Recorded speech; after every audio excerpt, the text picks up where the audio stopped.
For those of you catching this on YouTube, this is the first video question that Joe and I are doing in the video. Tingly. Yes, right? This is the first question where you can see our faces. So for those of you who are watching this on YouTube, congratulations for being the first. Early I'm Paula adopter. Pant. I know, right? Exactly. And it's this is only what our 500th YouTube upload that we are like, maybe we should put some video on this. Wow, who knew? Who knew? So Joe, whose question should we answer? I think, next up we have Anonymous. And whenever we have an anonymous caller, that means we give them a name. Ooh, all right. So is this a man, woman, child? It is a man. Ooh. Could be a man child. I don't know them that well. Oh, no, I'm sure it's not. Let's see. It's things we've been going with things you've been watching on TV or movies. And have you watched anything? Have I watched? No, I'm taking this question seriously. Have I watched anything? I saw Cocaine Bear. I saw Cocaine Bear last week. Did you? Wasn't it terrible? It was the most ridiculously terrible, awesome movie. I highly recommend it. Oof. What 1 hour into it, I was like, when is this going to be over? Really? When will this be? Oh, yeah. Oh, yeah. my God. I thought it was hilarious. I thought it was hilarious and stupid. It was so bad. All right. So this was Ray Liotta's last movie. Ray Liotta, who's been in a ton of movies. He was in Goodfellas. He was in all kinds of stuff. He's the main bad guy. He's like the overlord bad guy. So maybe this should be Ray. Okay. All right. Then our next question comes from Ray. Hey, Paula. How's it going? Anonymous from Texas. My wife and I earn about $300K. We live in a pretty high cost of living in Central Texas, and we are looking for ways to get that additional money to just be comfortable around paying off the credit card or lower our credit card balance, increase our savings rate, etc. Like I said, we earn about $300,000 a year. We have 2 kids in daycare, about $3,200 a month for both of them. We spend about $16,000 in property taxes. We have a mortgage of $2,200 every month, and our credit card balance hovers anywhere from $2,200 to $2,700 every month. We don't pay it in full. Which we're okay with. We don't have any car payments. We own both of our cars in full. But again, I have some time to spare every week. I have about 15 hours to spare every week from, a busy 35 hours a week job. I've read a lot that income, the combined income, household income is enough to be fired, but obviously I don't feel we're nowhere near fire in general. So anyways, we'd love to hear what you have to say about that. Again, we invest about $600 every month just after tax brokerage accounts, mainly in investment, in fact, in index funds via QQQ and Schwab dividend. Dividend income is not quite there yet to a point where we feel comfortable just using it for living expenses. So anyways, we'd love to pick your brain as far as what ideas you have that we can use to increase our monthly income. I'm okay if it's anywhere around $750 to $1,000. Really, I just want to make sure that I have that extra gap of comfort. Anyways, thanks for the show. Appreciate it, and looking forward to hearing from you. Bye-bye. Ray, thank you for the question. First of all, with an extra 15 hours a week, you can make way more than $1,000 a month. So I did some quick math. There are, on average, 4.3 weeks per month. That's 52 weeks divided by 12 months, right? So with an average of 4.3 weeks per month, we're talking about 64.5 hours per month that you can dedicate towards working. So let's take the higher of your estimate, $1,000 a month.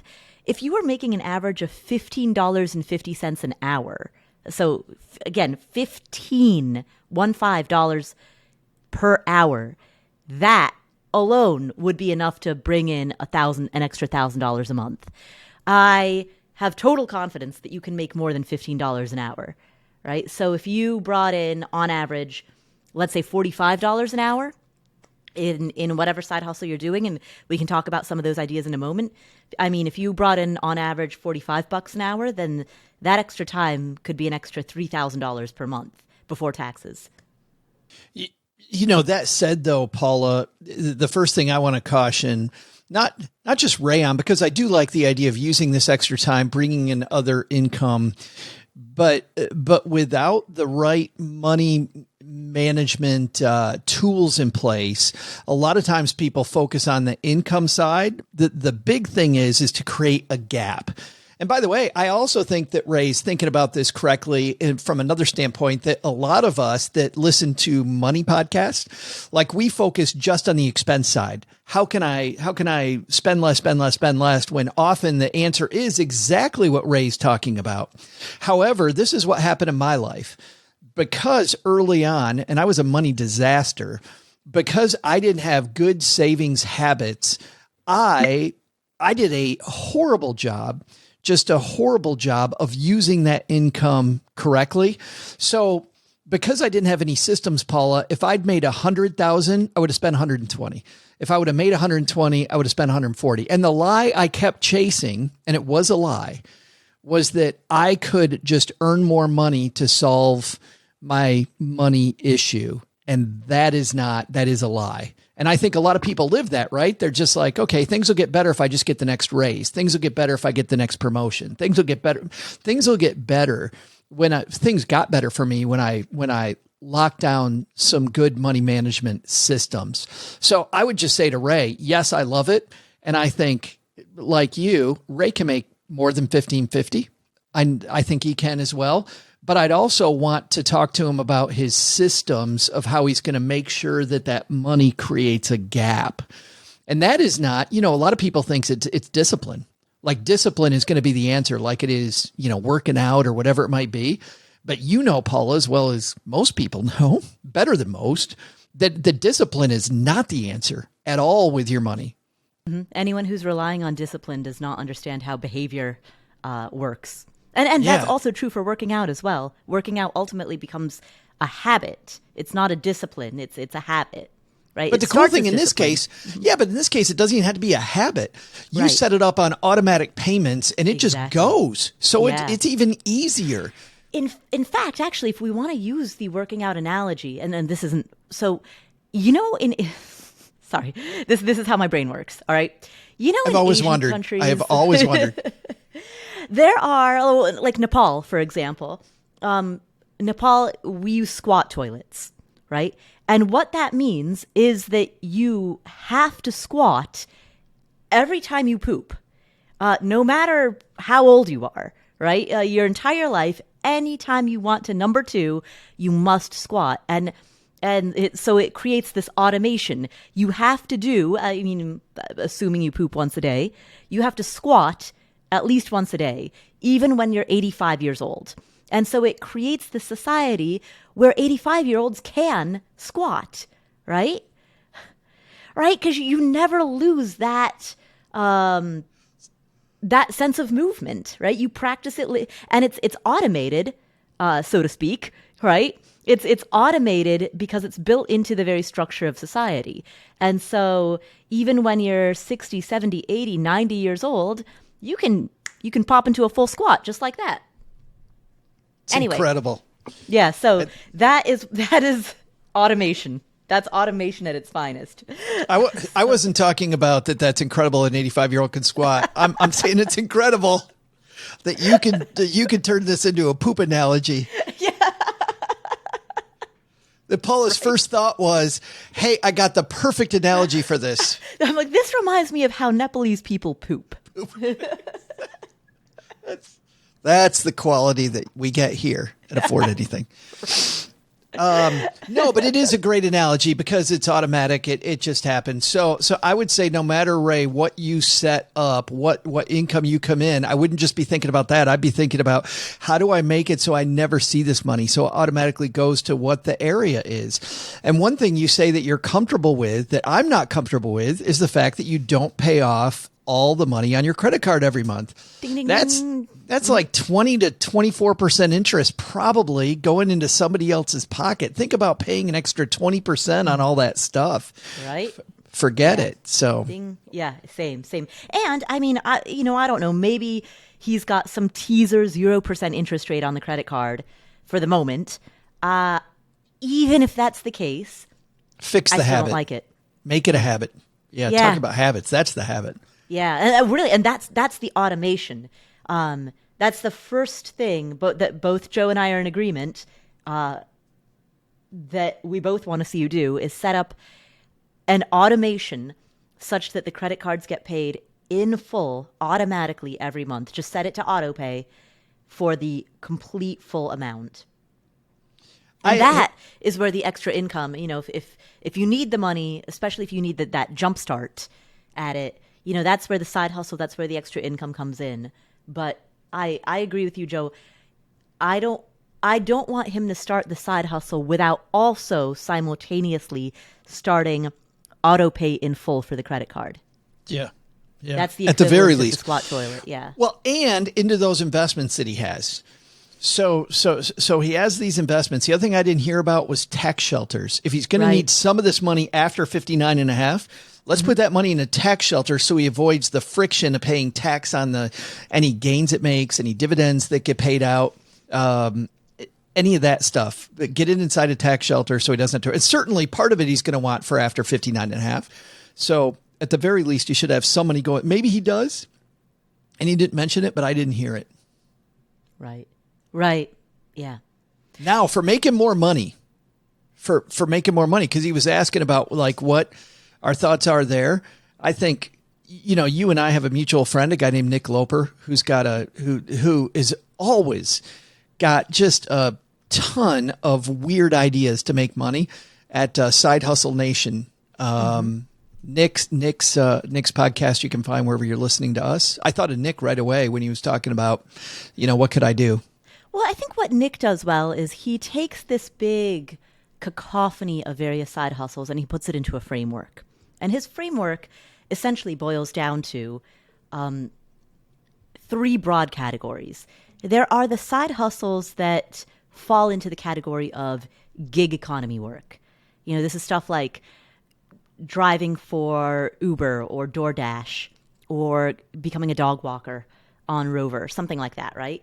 The benefit of gig economy work is that it's immediate. You don't have to do the hard startup legwork of building a website, building a brand, circulating your business card around, which today is just a QR code, right? You don't have to do any of that. You can just get plugged into a platform, and that platform is designed to send you some immediate hit of work right away. But because of that relative ease, that low friction, a lot of people are drawn to it, and there are low barriers to entry to doing any of that. It's not high skilled work, and it's readily available for a high volume of gig workers, right? And because of that, it doesn't pay very well.